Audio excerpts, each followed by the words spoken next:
राधे राधे दोस्तों। बहुत पुराने समय की बात है। एक गांव में एक जाट और जाटनी खुशहाली से रहते थे। उनकी जिंदगी में किसी बात की कोई कमी नहीं थी। कमी थी तो बस एक संतान की। दोनों कभी कभी अपनी संतान के बारे में सोचकर बहुत ही दुखी हो जाते थे कि काश हमारी भी कोई संतान होती।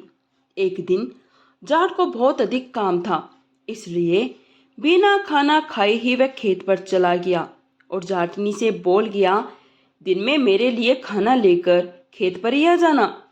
जाट तो जाकर खेत पर काम करने लग गया, परंतु जाटनी घर का काम करके सो गई और वह भूल गई उसे खेत पर जाट के लिए खाना लेकर जाना था। जब बहुत देर तक जाटनी नहीं आई और दोपहर का समय हो गया, तो जाट ने सोचा, अब तो भूख बर्दाश्त नहीं होती।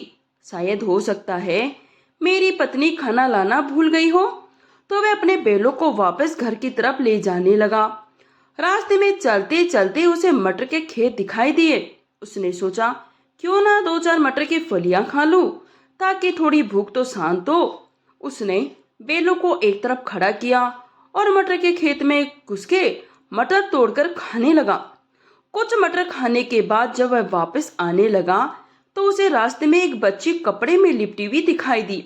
उसने इधर उधर देखा कि कहीं कोई खेत में काम कर रहा हो और उसकी ये बच्ची हो, लेकिन आसपास दूर दूर तक कोई भी इंसान उसे दिखाई नहीं दिया। ऐसी भरी दोपहर में उसका मन नहीं किया कि वह बच्ची को ऐसे अकेला छोड़कर अपने घर चला जाए। उसने बहुत देर तक किसी की तलाश की, लेकिन उसे कोई नहीं दिखा। तब उसने ऊपर आसमान की तरफ देखा और भगवान के हाथ जोड़कर कहा, हे भगवान, मैं इस बच्ची को अपनी बच्ची समझकर ले जा रहा हूँ। यदि इसके माता पिता हो तो मुझे उसकी खबर मिल जाए, अन्यथा मैं इस बच्ची को अपनी बच्ची समझकर पाल लूंगा। ये सोचकर उसने उस बच्ची को उठाया और अपने घर की तरफ चल दिया। घर ले जाकर उसने जाटनी की गोद में वह बच्ची दे दी। जाटनी ने पूछा, ए जी, ये कौन है और इसे कहाँ से लाए हो? तो उसने कहा, हो सकता है भाग्यवान, ये भगवान का हमारे लिए आशीर्वाद हो। मैं जब खेत में मटर खा रहा था तो वही मुझे ये मिली। मैंने बहुत ढूंढा, कहीं इसके माता पिता कुछ काम कर रहे हो खेत में, लेकिन मुझे कोई नहीं दिखा, इसलिए मैं इसे यहीं ले आया। जाटनी ने कहा, ये तो आपने बहुत अच्छा किया जी। छोटी सी नन्ही सी जान को अगर यूं ही हम खेत में अकेला छोड़ देते और अगर कोई जानवर उसे खा जाता तो हमें तो पाप लगता जी। इस तरह सोचकर वे दोनों उस बच्ची को रखने लग गए, उसका लालन पालन करने लग गए। एक दिन जाट ने कहा, हम इस बच्ची का नाम क्या रखें? जाटनी ने कहा, ये हमें भगवान के आशीर्वाद से प्राप्त हुई है, हमारी आंखों का तारा है, इसलिए हम इसका नाम तारा रखेंगे। जाट को भी ये नाम खूब अच्छा लगा। उसने कहा, बहुत ही सुंदर नाम है। दोनों तारा की खूब देखभाल करते, तारा से बहुत प्यार करते। धीरे धीरे समय बीतने लगा, तारा बड़ी होने लगी, लेकिन होनी को शायद कुछ और ही मंजूर था।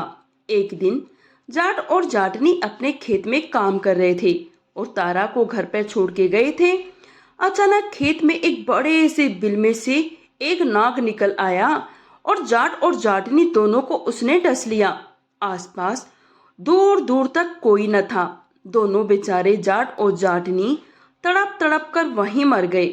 तारा को बहुत दुख हुआ, वह बहुत रोई, लेकिन होनी को यही मंजूर था। अब तारा का ख्याल उसके पड़ोसी ही रखने लगे। उसके पड़ोसी बहुत अच्छे थे। जैसे ही तारा जवान हुई तो उन्होंने उसकी शादी एक फौजी से कर दी। उस फौजी का भी कोई नहीं था।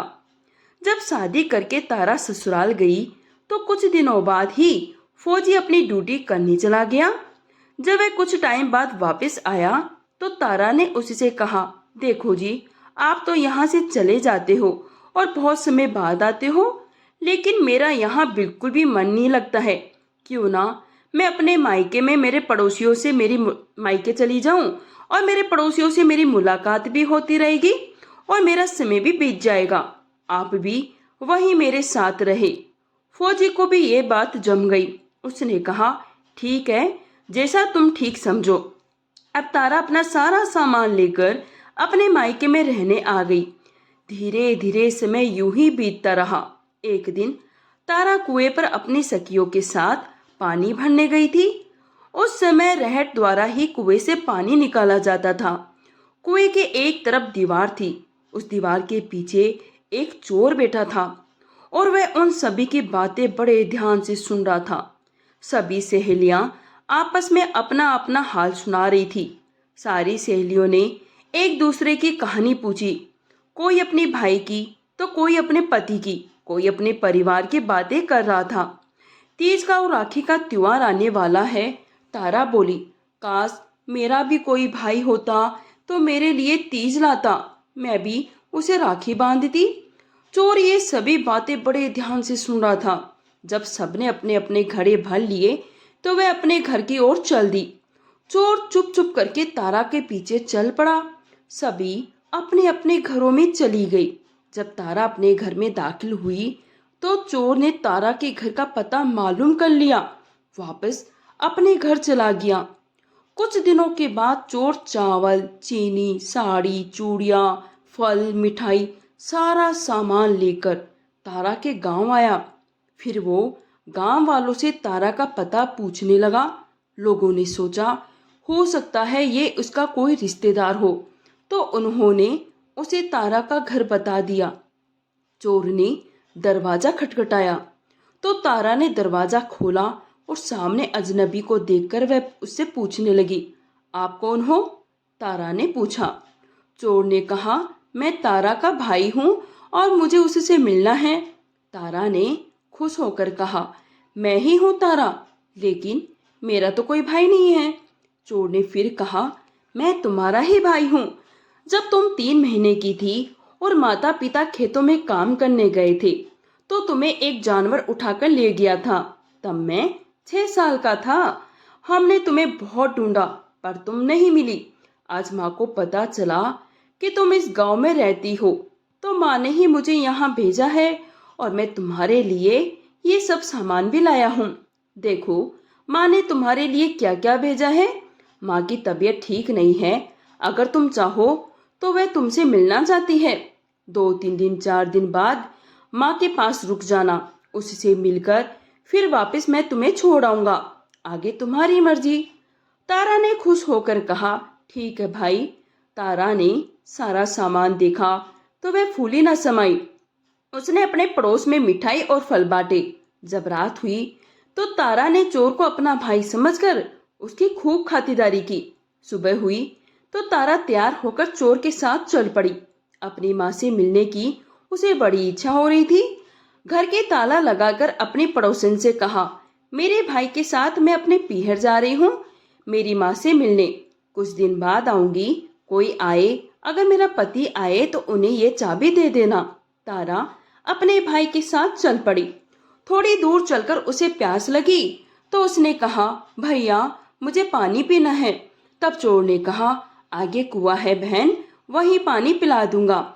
इस तरह तारा ने रास्ते में 3-4 बार पानी मांगा तो चोर ने उसे आगे कुआं है ये कहकर बहलाता रहा।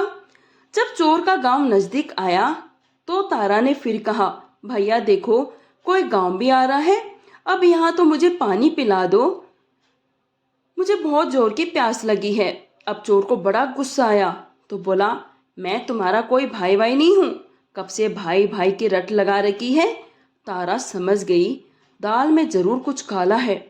जब चोर तारा को लेकर अपने घर में दाखिल हुआ तो सामने चोर की माँ एक खाट पर बैठी थी।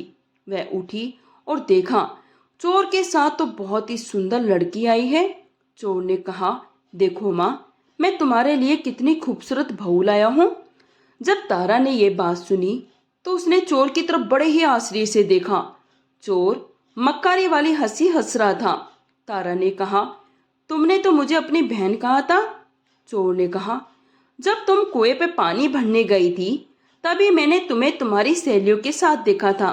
तुम मुझे बहुत पसंद आई, इसलिए मैं तुम्हें धोखे से यहाँ लाया हूँ। कुछ समय बाद चोर के बाकी भाई भी आ धमके। चोर के 4 भाई और थे। उनमें से एक कान्हा भी था। जब उन सब ने तारा को देखा तो उसकी खूबसूरती को देखकर आपस में लड़ने लगे। तारा से शादी मैं करूंगा, इससे मैं शादी करूंगा। तब चोरों की माँ ने कहा, तुम इस लड़की के लिए आपस में मत लड़ो, मेरे प्यारे लाडलो, तुम सब चोरी करते हो। अब की बार जब तुम चोरी करने जाओ तो जो सबसे ज्यादा कीमती सामान लेकर आएगा, मैं उसी के साथ इसकी शादी करवा दूंगी। चोर बड़े ही खुश हुए और उनमें होड़ मच गई कि मैं कीमती सामान चोरी करके लाऊंगा, मैं कीमती सामान चोरी करके लाऊंगा। वह चोरी करने निकल गई। तारा अब चोरों की माँ के साथ रहने लग गई। उसने सोचा कि चोर तो निकल गए तो अब ना कोई जुगत बिठाकर यहाँ से निकलना पड़ेगा। एक दिन चोरों की माँ ने तारा से कहा, बिटिया, तुम तो बहुत ही खूबसूरत हो, तुम्हारे तो बाल भी बहुत लंबे काले घने हैं, तुम ऐसा क्या करती हो? तारा ने कहा, कुछ नहीं अम्मा जी, मैं अपने शरीर का बहुत ध्यान रखती हूँ, अपने बालों का भी बहुत ध्यान रखती हूँ। लाइए, मैं आपके भी बाल बना देती हूँ। जब उसने इतने प्यार से कहा तो चोरों की माँ इनकार न कर सकी। उसने कहा, ठीक है बेटी, बना दो। उसने चोरों की माँ के बाल खोले और उनमें कंघी करने लगी। चोरों की माँ को बड़ा अच्छा लग रहा था। फिर तारा ने कहा, अम्मा जी, आपके सर में तो बहुत जुए हैं और बहुत आपके बाल बहुत गंदे भी हो रखे हैं, आप नहीं नहीं क्या? चलिए, मैं आपको नहला देती हूँ। चोरों की माँ खुशी खुशी नहाने के लिए तैयार हो गई। फिर तारा ने चूल्हे में आग जलाकर उस पर एक बड़े से भगोने में पानी भर दिया और गर्म होने के लिए रख दिया। जब पानी खूब अच्छी तरह गर्म हो गया तो तारा ने पूछा, अम्मा जी, आपके साफ कपड़े कहाँ रखे हैं? चोरों की माँ ने कहा, अंदर संदूक में रखे हैं, ये लो, मुझसे चाबी ले लो। चोरों की माँ ने अपने कमर में से चाबी निकालकर तारा को दे दी। तारा ने जब अंदर संदूक का ताला खोला तो देखकर दंग रह गई। संदूक में बहुत सारा सोना चांदी, बहुत सारा पैसा रखा हुआ था। तारा उस समय तो चुपचाप चोरों की माँ के कपड़े निकाल कर ले आई। फिर उसने चोरों की माँ के कपड़े निकाल कर ले आई। फिर उसने चोरों की माँ को नहलाना शुरू कर दिया। पहले तो उसने थोड़ा थोड़ा हल्का हल्का गुनगुना पानी चोरों की माँ के शरीर पर डाला। जब चोरों की माँ को अच्छा लगने लग गया तो उसने लगातार पूरा उबलता हुआ पानी उस बुढ़िया पर डाल दिया। वह उबलते हुए पानी के दर्द के मारे तड़पने लगी और थोड़ी देर में ही तड़प तड़प के वहीं मर गई। तारा ने उसे नए कपड़े पहनाए और चारपाई पर लेटा दिया और ऊपर से एक चादर से ढक दिया। ऐसा लग रहा था जैसे वह सो रही हो। चोरों के घर में एक बिल्ली भी थी। तारा ने उस बिल्ली को आटा पीसने वाली चक्की के साथ बांध दिया। बिल्ली इधर उधर भागने लगी तो चक्की उसके साथ साथ चलने लगी। अब तारा ने सारा चोरी का सामान इकट्ठा किया। जितना भी कीमती सामान था उस सबको उठाकर और चोरों की एक बैलगाड़ी थी उसमें रखा और अपने गांव की तरफ चल पड़ी। जब वह अपने गांव पहुंची तो सबने सोचा तारा की माँ ने तारा को खूब सारा सामान और जेवर दिए हैं। तारा ने किसी को कुछ नहीं बताया। उधर जब चोर चोरी करके अपने घर पहुंचे तो उन्होंने देखा कि कमरे का दरवाजा तो बंद है परंतु अंदर चक्की चल रही है। उन्हें लगा तारा उनके लिए खाना बना रही है, इसलिए आटा पीस रही होगी। जब उन्होंने झांक कर देखा तो चारपाई पर उनकी माँ लेटी हुई थी। उन्होंने सोचा माँ सो रही है। थोड़ी देर बाद उन्होंने अपनी माँ को आवाज लगाई।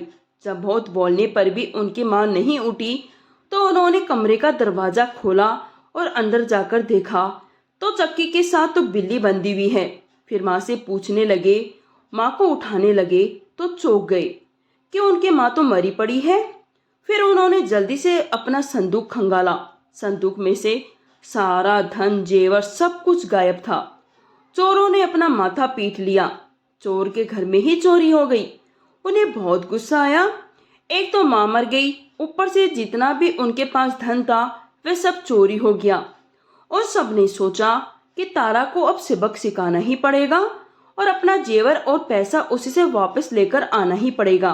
उन्होंने अपनी माँ का दाह संस्कार किया और तारा को ढूंढने निकल पड़े। ढूंढते ढूंढते वे उसके गांव पहुंच गए। तारा के गांव पहुंचते पहुंचते चोरों को बहुत अंधेरा हो गया था। तारा को ये मालूम था कि चोर उसे ढूंढते ढूंढते उसके गांव जरूर आएंगे, इसलिए उसने अपने घर का दरवाजा आगे से हटाकर और दूसरी तरफ लगवा लिया और वहां पर एक दीवार बनवा दी।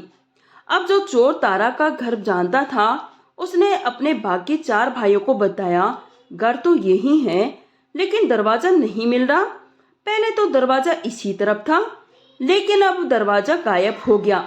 सब भाइयों ने आपस में बातें की। उनकी बातें सुनकर तारा जाग गई।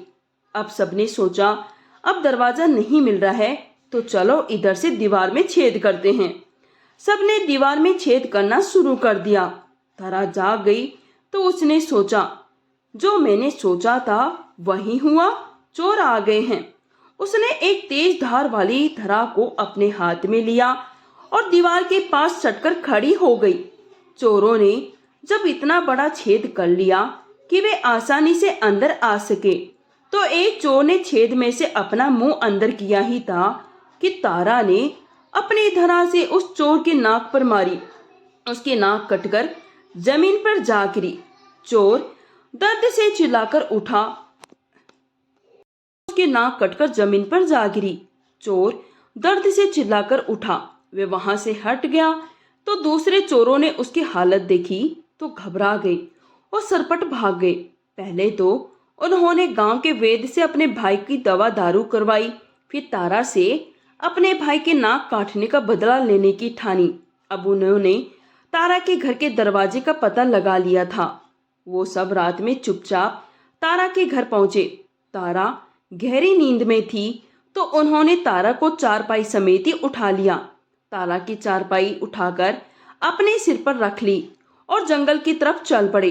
थोड़ी दूर चले थे कि हल्की हल्की बारिश आने लगी। तारा की नींद खुली तो वह समझ गई कि चोरों ने उसे चारपाई समेत उठा रखा है। वह सोचने लगी, तभी एक बरगद के पेड़ के नीचे से उसकी चारपाई गुजरी। तारा ने बरगद की टहनी को पकड़ लिया और पेड़ पर चढ़ गई।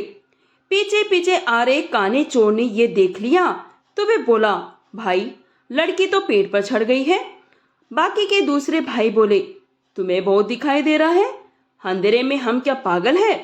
तब काने चोर ने कहा, एक बार देखो तो सही। चोरों ने चारपाई को नीचे उतार कर देखा तो तारा सचमुच उस पर नहीं थी। अब उन्होंने पेड़ की तरफ देखा तो उन्हें अंधेरे में कुछ भी दिखाई नहीं दिया। काने चोर ने कहा, देखो भैया, वह बैठी। बाकी के चोरों ने उसी से कहा, तेरी नजर अगर इतनी ही तेज है तो तू ही चढ़ जा पेड़ पर और ले आ उसको, नीचे पटक दे। अब काना चोर ऊपर चढ़ने लगा। जब वह पत्तों में छुपी हुई तारा के पास पहुंचा तो तारा ने उसके मुंह पर ऐसी लात मारी कि उसकी जुबान दांतों में आ गई और वह धड़ाम से नीचे गिर पड़ा। बेचारा जुबान कटने के कारण कुछ बोल भी नहीं पाया। बाकी के भाइयों ने सो कहा, हमने कहा था ना, वे वहां पर नहीं है, हमें तो नहीं दिखाई दे रही। अब काने चोर ने रोते रोते इशारे से बताया कि भाई, उसी ने मुझे लात मारी है, ऊपर ही बैठी है। भाई समझे कि ये कोई भूत की बात कर रहा है, साफ साफ उसी से बोला नहीं जा रहा। सभी डर कर वहां से भाग गए। आगे जाकर अपने भाई की जुबान काटने की बात पता चली तो वैद्य से दवाई करवाई। जब वह ठीक हुआ तो एक रात फिर से वे 5 भाई तारा के घर में आए। उन्होंने देखा तारा गहरी नींद में है। वे धीरे धीरे अपना चोरी का सामान अपनी गठरियों में बांधने लगे तो तारा की नींद खुली। उसने सारा मंजर देख लिया था। वो एक धारदार खुला चाकू लेकर घर के दरवाजे पर चुपके से खड़ी हो गई। जब चोर सारा सामान लेकर एक एक करके घर से निकलने लगे तो तारा ने एक एक करके चाकू से सबको मार गिराया। फिर तारा ने पहले तो अपना सारा सामान घर में रखा, फिर उसने एक के बाद एक जैसी चादर 5 चादर लेकर एक एक चोर को एक एक चादर में बांधकर उनकी घड़ी बनाकर रख दी। तारा के गांव में रोजाना एक फकीर आता था जो हर घर के दरवाजे के सामने खड़ा होकर उनके लिए दुआएं मांगता था और बदले में लोग उसे 1-2 रुपए दे देते थे। जब वह फकीर घूमता घूमता तारा के घर के सामने आया तो तारा ने पूछा, बाबा जी, आप सारे दिन में कितना रुपया कमा लेते हो? फकीर ने कहा, बेटी, मैं तो एक दिन में 50-60 रुपए कमा पाता हूँ। तारा ने कहा, बाबा जी, एक जादूगर है जो मुझे बहुत तंग करता है। बाबा, आज मैंने बड़ी मुश्किल से उसे पकड़कर एक गठरी में बांध दिया है। क्या कोई ऐसी जगह है जहां से ये जादूगर वापस ना आ सके? अगर कोई ऐसी जगह है और आप उसे फेंक दे तो मैं आपको 1000 रुपया दूंगी। फकीर के मन में लालच आ गया। वे बोला, लाओ बेटी, इस जादूगर के बच्चे को मैं अभी नदी में फेंक कर आता हूँ। तारा बोली, बाबा, इसे गहरी जगह में ही फेंकना, नहीं तो ये वापस आ जाएगा। फकीर ने कहा, बेटी, तुम चिंता मत करो। फकीर ने वह गठरी उठाई जिसमें एक चोर को तारा ने बांध दिया था। फकीर ने वह गठरी नदी में फेंक दी और 1000 रुपए का इनाम लेने के लिए वापस तारा के पास आया तो उसने देखा एक और वैसी ही गठरी तारा के पास है। जब वह आया तो उसके बोलने से पहले ही तारा बोल उठी, देखा बाबा, मैंने कहा था ना, इस गठरी को ऐसी जगह फेंकना जहां से ये वापस ना आ सके, लेकिन ये तो फिर वापस आ गया। फकीर ने गठरी को देखा तो हैरान रह गया। उसने फिर गठरी उठाई और सोचने लगा, अब मैं इसे और अधिक गहरी नदी में फेंक कर आऊंगा। वह जब गठरी को फेंक कर वापिस आया और बोला, लाओ मेरे इनाम के पैसे, तो तारा तीसरी गठरी लाकर रख दी और कहा, बाबा जी, ये जादूगर बड़ा ही होशियार है, फिर आ गया है। लगता है आप इसे गहरी जगह में नहीं फेंक कर आए हो। फकीर को अब बड़ा गुस्सा आया। उसने गठरी को उठाया और बहुत ही अधिक गहरी जगह में फेंकने का मन बनाया। इस बार ये हुआ और 4 बार वह गठरी को फेंक कर आ चुका था। जब 5वीं बार फकीर चोर की गठरी को नदी में फेंकने गया और उसे फेंककर वापस लौटने लगा तो उसे एक पंडित नदी में स्नान करने के बाद राम राम करता हुआ घर की तरफ जा रहा था। फकीर ने सोचा, शायद ये वही जादूगर है। उसने उस पंडित को उठाया और उसे नदी में फेंक दिया। अब वह तारा के पास आकर बोला, बेटी, अब वह जादूगर कभी वापस नहीं आएगा। तारा ने कहा, हाँ बाबा जी, अब की बार आपने उसे बहुत ही अच्छी जगह फेंका है। अब की बार मुझे लगता है वह वापस नहीं आएगा। तो फकीर ने कहा, बेटी, मैंने उसे गहरे नदी के पानी में फेंक दिया था, पर फिर भी वह मेरे आगे आगे राम राम करते चल पड़ा। मैंने भी सोचा अब की बार नहीं छोड़ूंगा, तो तुरंत मैंने उसको कस के पकड़ा और दोबारा नदी में फेंक दिया।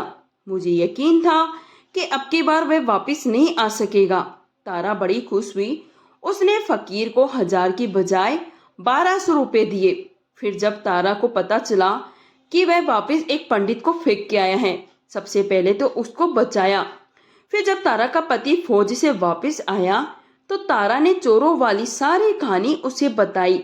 वह तारा की बहादुरी की बात सुनकर बड़ा खुश हुआ और इनाम के तौर पर उसे फौज में घुमाने का वादा भी किया। दोस्तों, कहानी यहीं समाप्त होती है। आपको कैसी लगी कहानी? पसंद आई हो तो प्लीज लाइक करें, शेयर करें, और अगर आप मेरे चैनल पर नए हैं तो प्लीज चैनल को सब्सक्राइब करना ना भूलें। कहानी सुनने के लिए आप सभी का दिल से धन्यवाद।